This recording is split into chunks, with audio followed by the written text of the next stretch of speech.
Praise Lord. खुदावंद यीशु मसीह के मुबारक नाम में हम आपका खैर मकदम करते हैं। इस असेंबली ऑफ बिलीवर्स चर्च के प्रोग्राम ग्रेस ऑफ गॉड में आप सबका स्वागत है आज के इस दिन में, ताकि आप जुड़े और खुदावंद की आशीष को ग्रहण कर सके। तो आइए देखें इस प्रोग्राम को जो है ग्रेस ऑफ गॉड।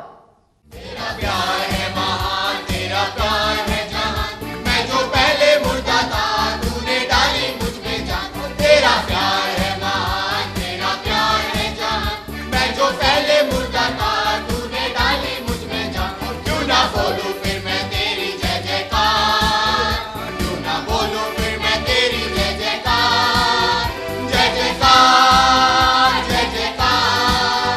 तूने मेरे लिए क्या कुछ ना किया, जय जयकार, जय जयकार। तूने मेरे लिए क्या कुछ ना किया। तेरा प्यार है महान, तेरा प्यार है जहान, मैं जो पहले मुर्दा था तूने डाली मुझ में जान। तेरा प्यार है महान, तेरा प्यार है जहान, मैं जो पहले मुर्दा था तूने डाली मुझ में जान। क्यों ना बोलूं फिर मैं तेरी जय जयकार, क्यों ना बोलूं फिर मैं तेरी जय जयकार, जय जयकार, जय जयकार। तूने मेरे लिए क्या कुछ ना किया, जय जयकार, जय जयकार। तूने मेरे लिए क्या कुछ ना किया। मेरी सूरत बिगड़ी थी, मेरा दिल था काली, तूने सींचा ना उसे ताकि होवे हरियाली। मेरी सूरत बिगड़ी थी, मेरा दिल था काली, तूने सींचा ना उसे ताकि होवे हरियाली। क्यों ना बोलूं फिर मैं तेरी जय जयकार, क्यों ना बोलूं फिर मैं तेरी जय जयकार, जय जयकार, जय जयकार। तूने मेरे लिए क्या कुछ ना किया, जय जयकार, जय जयकार। तूने मेरे लिए क्या कुछ ना किया। आई जीवन में खुशी, आई अपनी जिंदगी, तू है जिंदा शाफिया, तूने ये है किया। आई जीवन में खुशी, आई अपनी जिंदगी, तू है जिंदा शाफिया, तूने ये है किया।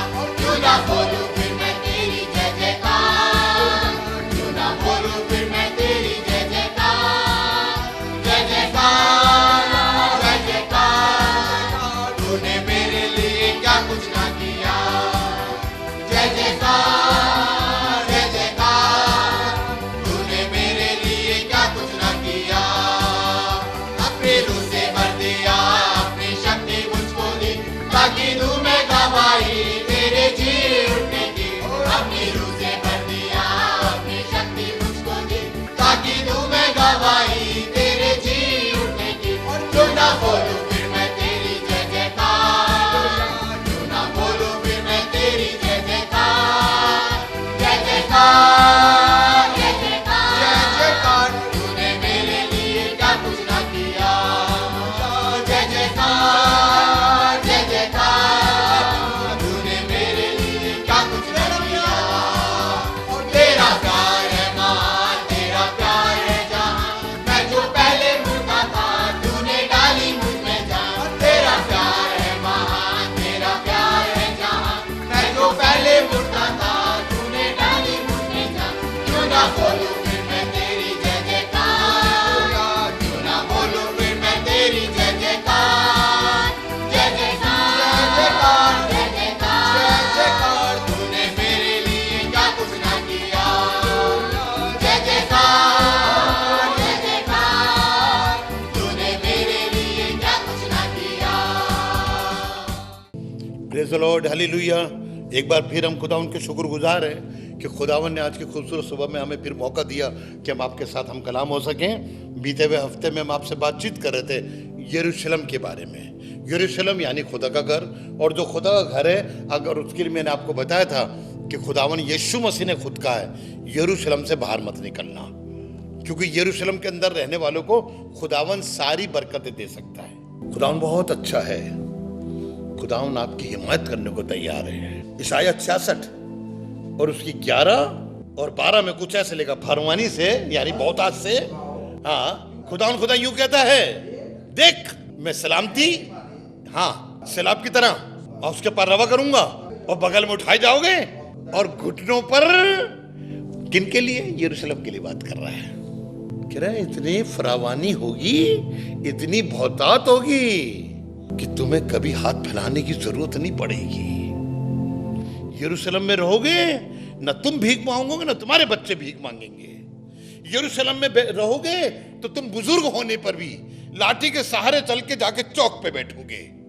तुम यरूशलेम में रहोगे तो तुम्हारे बच्चे, तुम्हारे बेटे और बेटियां कूचे में और गली में शादमानी के साथ उछल रहे होंगे और कूद रहे होंगे। खुदावंद कह रहे बेटा यरूशलेम में बने रहो, यरूशलेम से बाहर मत जाना। गलती यही है कि हम यरूशलेम से बाहर निकल जाते हैं और यरूशलेम की दायरे से जब बाहर निकलते हैं, कलाम में लिखा है अय्यूब के 14वें बाब में, कोई भी इंसान अपने दायरे से बाहर जा ही नहीं सकता। ये लिखा उसके लिए जिसकी डेथ होती, खुदा ने एक दायरा ठहरा रखा, वो पार ही नहीं कर सकता। शायद 6ठी आयत होगी, वो उस दायरे से नहीं निकल सकता। लेकिन खुदा बाप अपने इस्राएल के लोगों को बरकत देने जा रहा है, वो आपको संभालने जा रहा है। आप यरूशलेम में ठहरे रहो।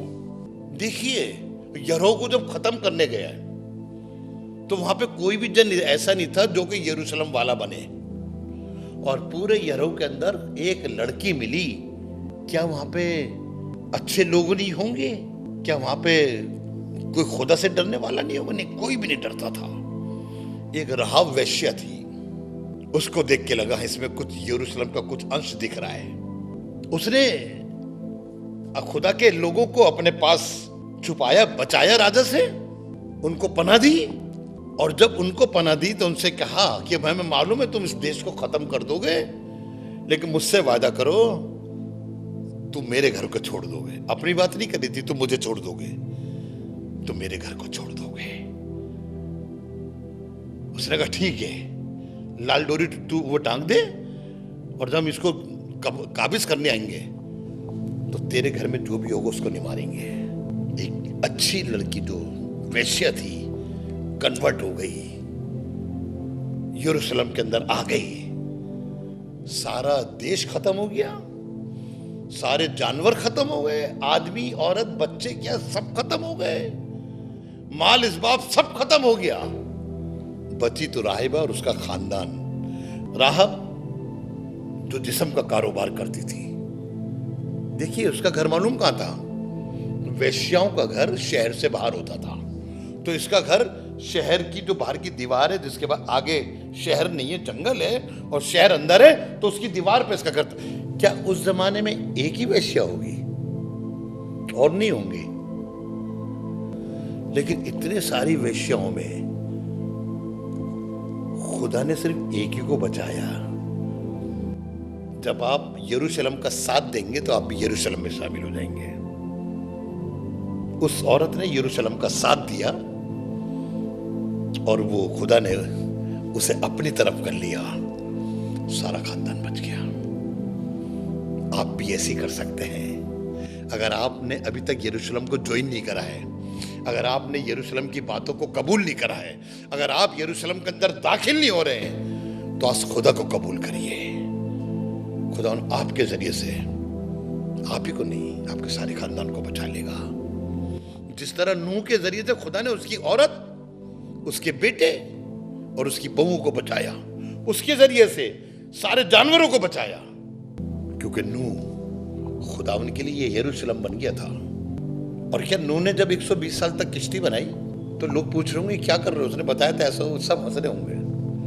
उसने कहा भी होगा आ जाओ किश्ती में, किसी ने आना नहीं चाहा। यरूशलेम में वही आएगा जो बचाया जाएगा। राहब आई सिर्फ, वो बच गई, और दाऊद के खानदान यानी यीशु मसीह ने इसी के खानदान में से जन्म लिया। हम खुदा के लोग हैं, खुदा के पास आते हैं। सुनिएगा, एक जगह और लेके चलो, इशाया 66 इसकी 13वीं आयत को पढ़िएगा। इशाया 66 और उसकी 13वीं आयत पढ़े। हाँ, जिस तरह माँ अपने बेटे को क्या कहते हैं, दिलासा कहते, अरे बेटा हो जाएगा, अरे नहीं वो ऐसे गुस्सा कर रहे तो ठीक हो गए, नहीं बेटा अच्छा ये चाहिए मिल जाएगा, बेटा अभी नहीं ला देंगे। दिलासा कहते हैं ना, गुड़ ना दे गुड़ की सी बात तो कर दे, इसे कहते हैं दिलासा। जिस तरह एक माँ अपने बेटे को दिलासा देती है, उसी तरह मैं तुमको दिलासा दूंगा। यरूशलेम में ही तुम तसल्ली पाओगे। आज का मेरा खास मकसद है कि आपको बताऊं, आपको तसल्ली देने के लिए खुदा ने यरूशलेम को बनाया है। जब आप यरूशलेम में रहने लगेंगे, जब आप खुदा के घर में आने लगेंगे, जब आप खुदा के घर में इबादत करने लगेंगे, तो बाइबल बताती है कि वहां तसल्ली मिलेगी। आपका बिजनेस गड़बड़ा रहा है, यरूशलेम में बसे रहो, खुदा तसल्ली देगा। आपके घर के अंदर परेशानियां आ गई हैं, यरूशलेम में बसे रहो, खुदा उन तसल्ली देगा। दुनिया में आपको कंधे पे हाथ रखने वाले बहुत मिल जाएंगे और कहेंगे हम तुम्हारे साथ हैं, बेटा कोई बात नहीं। एक हफ्ता देखेंगे, एक महीना देखेंगे, फिर आपको दिखाई नहीं देंगे। लेकिन मैं उस खुदा की बात कर रहा हूं जो आज भी आपके साथ है और आगे भी आपके साथ रहेगा। ऐसी तसल्ली देगा कि आपको जो आपका अजीज चला गया है उसकी कमी निकलेगी। खुदा उसका रोल अदा करेगा आपके जीवन में, आप तसल्ली पाओगे। आज बहुत से लोग जो उनका अजीज रलत कर गया, आज भी उनकी आंखों में आंसू आ जाते हैं। मालूम क्यों आ जाते हैं? उनको तसल्ली नहीं मिली। और तसल्ली क्यों नहीं मिली? वो यरूशलेम में आई नहीं। यरूशलेम में आते तो खुदा बाप तसल्ली देता और उनकी आंखों को आंसू बहाने से रोक लेता, वो तसल्ली पाएंगे। तुम यरूशलेम में ही तसल्ली पाओगे, यरूशलेम में ही तुम जो बरकत पाओगे। यरूशलेम में आ जाओ। आ यरूशलेम, आ यरूशलेम, तू जो नबियों को कत्ल करती है, ये लिखा ना, तू जो नबियों को कत्ल करती है। यानी बताओ, खुदा ने अपने दासों को भेजा, उन्होंने उसे कत्ल कर दिया। यीशु मसीह ने एक तमसील बताई थी, अगर आपको याद आ जाए। लिखा है एक आदमी का ताकिस्तान था और वो अपना ताकिस्तान कुछ लोगों को देकर दूर चला गया। फिर उसने अपने नौकरों को भेजा, जाके उनसे लेकर आओ, हिसाब किताब करके आओ। उन्होंने किसी को मारा, किसी को बेइज्जत कर दिया, भगा दिया वहां से। उसने और भेजे, उनके साथ भी यही सलूक करा। आखिर में कहने लगा, उसने अपने बेटे को भेजा और कहने लगा जरूर है, इसकी तो इज्जत करेंगे। यरूशलेम यही वाला काम करता रहा, तभी तो कहा मैं यरूशलेम में वापस आऊंगा। और लिखा है उसके बेटे को पकड़ा, मारा और मार के शहर के बाहर दफना दिया। अब बताइए वो पाकिस्तान का मालिक जब उसे मालूम होगा तो वो लोगों के साथ क्या करेगा। यरूशलेम को वो खाली नहीं रहने देगा, पाकिस्तान औरों को भी दे देगा। यूं लिखा यीशु मसीह ने, जो मेरे नहीं कहलाते थे वो मेरे कहलाए जाएंगे। आप तो उसके चुने हुए लोगों में हैं। आप यरूशलेम में बने रहिए। अगर आप तसल्ली पाना चाहते हैं, खुदा बाप आपको बरकत देना चाहता है, मेरे लिए फिर आइए उसके अंदर ही, जो जकरिया की किताब में उसका 14वां बाब और उसकी 10वीं आयत से। और यरूशलेम के जुनूब में तमाम मुल्क जिबा से रेमोन तक मैदान की मानिंद हो जाएगा। और यरूशलेम बुलंद, और पर यरूशलेम क्या होगा? अरे सारे देश, उसके आसपास जितने देश होंगे सब मैदान की मानिंद होंगे। और यह नहीं लगेगा यहां पे कोई घर भी था, यहां कोई शहर भी था, लेकिन यरूशलेम क्या होगा? बुलंद होगा। बुलंद माने ऊंचाई का दर्जा मिलेगा। आप यरूशलेम में बसे रहेंगे, सब खत्म हो जाएंगे, लेकिन खुदा आपको बुलंद करेगा। दूसरों का बिजनेस नहीं चल रहा होगा, अगर आप यरूशलेम में रहेंगे तो आपका बिजनेस ऊंचाई का दर्जा हासिल करेगा। आगे पढ़िएगा जी। और बिन्यामीन के फाटक से पहले फाटक के मकराम यानी कोने के फाटक तक और हन्नेल के पुल से शाह के अंगूरी पौधों तक अपने मकाम पर आबाद होगा। आगे पढ़िएगा। और लोग इसमें कहां पर? इस्राएल, यरूशलेम में। यरूशलेम में लोग क्या करेंगे? सकूनत करेंगे। आगे पढ़िएगा। और फिर लानत मुतलक ना होगी। फिर लानत का कोई भी हल नहीं होगा। यरूशलेम अमनो आबाद से आबाद रहेगा। ओहो, जब ये खुदा बाप आएगा तो यरूशलेम में लानत नहीं आएगी। अब क्या रहेगा? अमन व अमान से आबाद होगा। अब कोई चढ़ाई नहीं करेगा, कोई उससे कुछ छीनने नहीं आएगा, कोई उसकी दरिया का पानी नहीं रोकेगा, कोई इसके फलों को छीन के नहीं ले जाएगा, बल्कि वहां पे अमन होगा और वह अमान होगा। अगली लाइन बहुत अच्छी लिखी, पढ़िएगा। खुदावंद यरूशलेम से जंग करने वाली हाँ। सब कौमों पर ये अजाब नाज़िल करेगा। जो यरूशलेम से लड़ते हैं, चाहे वो खुदा के लोग हैं चाहे दूसरे लोग हैं, जो यरूशलेम से लड़ते हैं, खुदा बाप उन पे एक अजाब डालने को तैयार है। जो यरूशलेम में आते नहीं है, जो झगड़ा करते हैं, क्या हो गया, अगर एक इतवार हम नहीं आए तो सुनिएगा, उन पे अजाब नाजिल करेगा। हाँ, खड़े खड़े का गोश्त सूख जाएगा। ओफो, जो यरूशलेम से झगड़ते हैं, जो यरूशलेम के घर के पीछे हाथ धो के पड़े हैं, ये पादरी कैसा है, यहाँ के लोग कैसे हैं, बस उनके बच्चे गलती करते हैं, सारा इल्जाम पादरी पे थोप देते हैं। खुदा बाप एक काम कर रहा है, मैं उनसे लड़ूंगा, तुम बने रहो यरूशलेम में, जो तुम्हें कुछ कहेगा मैं उनसे लड़ूंगा। उजिया खुदा के खादिमों से लड़ रहा था, तो उसने कहा नहीं कोई नहीं, मैं लड़ूंगा इससे, और उसको कोड़ी बना दिया। आगे सुनिएगा, बड़ा अच्छा है।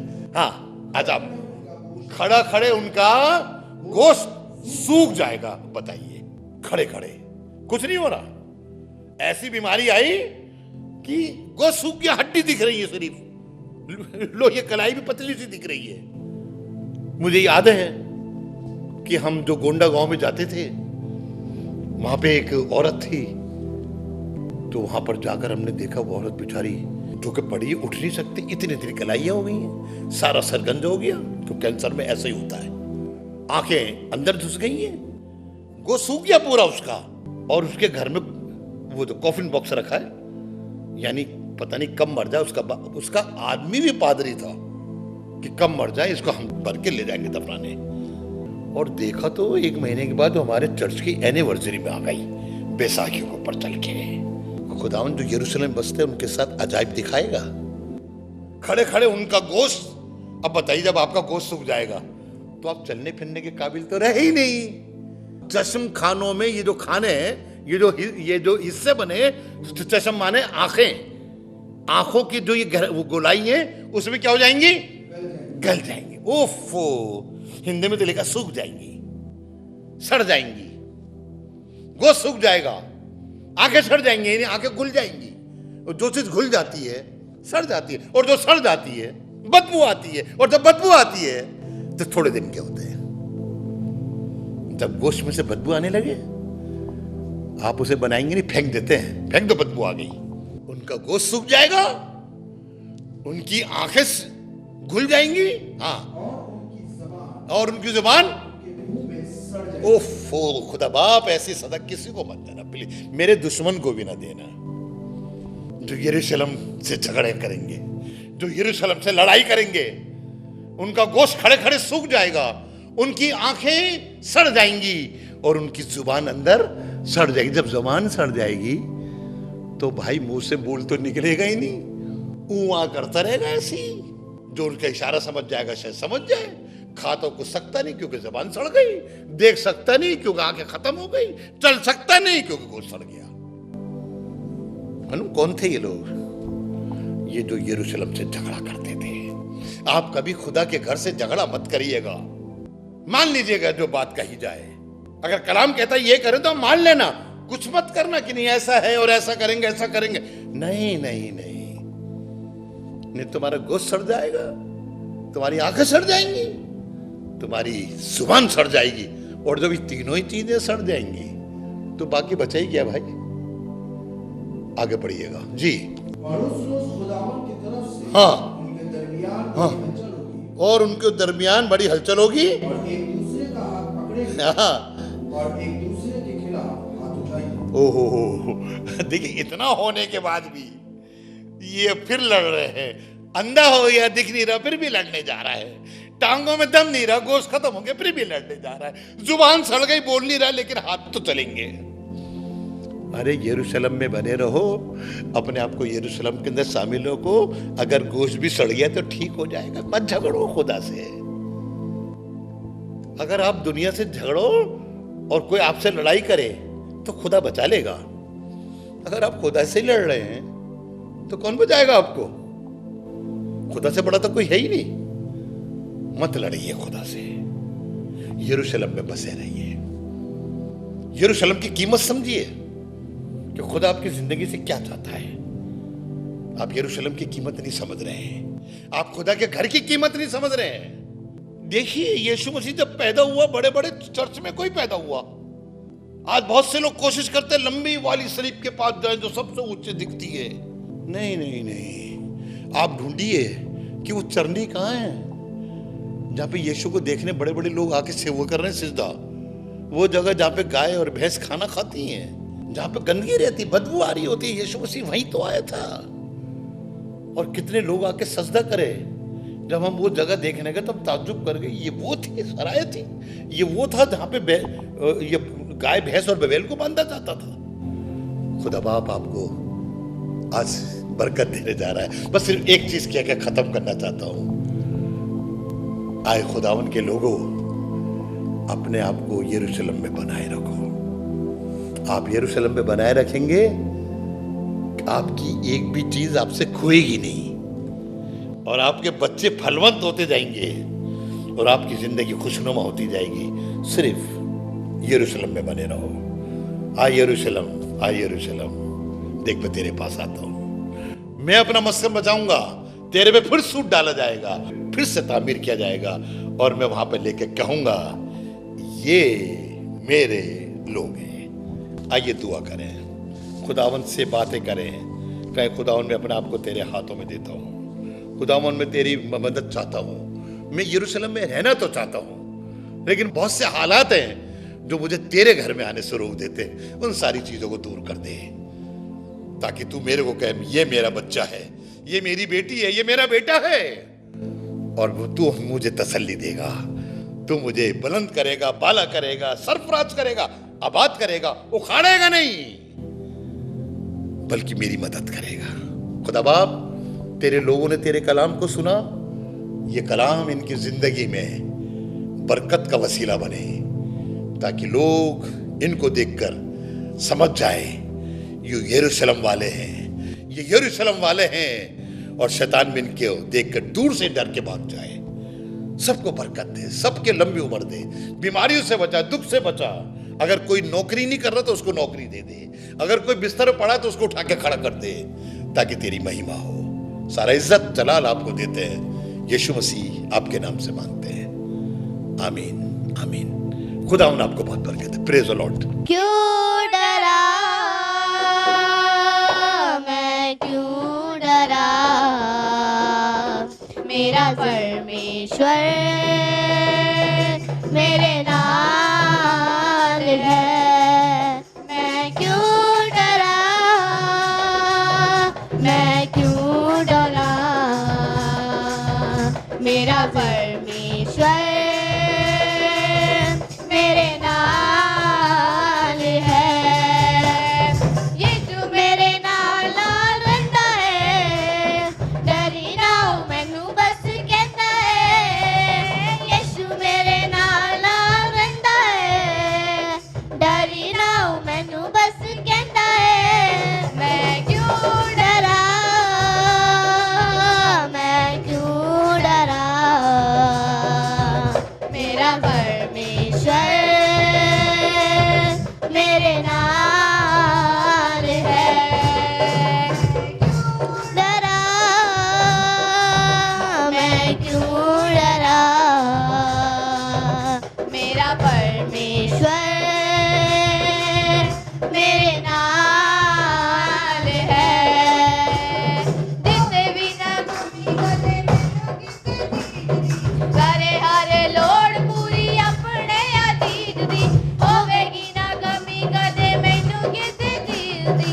करे हर लोड़ पूरी अपने अजीज दी, लभदा अली जिवें गुमी होई पेड़ नू, लभदा अली जिवें गुमी होई पेड़ नू, करदा इंज मेरी डाल है। मैं क्यों डरा, मैं क्यों डरा, मेरा परमेश्वर मेरे नाल है। क्यों डरा,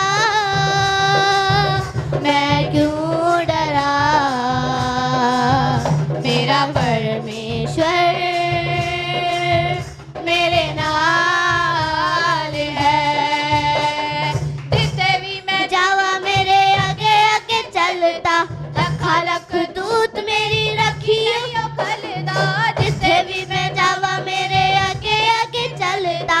लखा लख दूत मेरी रखी लियो गलदा, एड़े शब्दा नालों दा करा धन्यवाद, केड़े शब्दा नालों दा करा धन्यवाद। हर पासे ओदा ही जलाल है, मैं क्यों डरा, मैं क्यों डरा। मेरा परमेश्वर मेरे नाल है, मेरे नाल है, मेरे नाल है।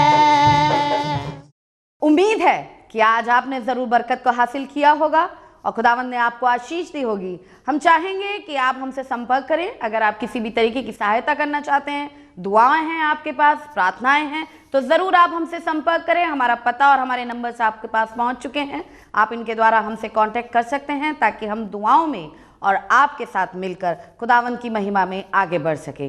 Praise the Lord. खुदा आप सबको बहुत आशीष दे। हमारा एड्रेस है assembly of believers church, S410 street number 11, school block, Shakarpur, Delhi 110092। और अगर आप हमसे फ़ोन पे कांटेक्ट करना चाहते हैं तो हमारे नंबर हैं 8527158740 और दूसरा नंबर है 9891358387। इसके अलावा 9891152423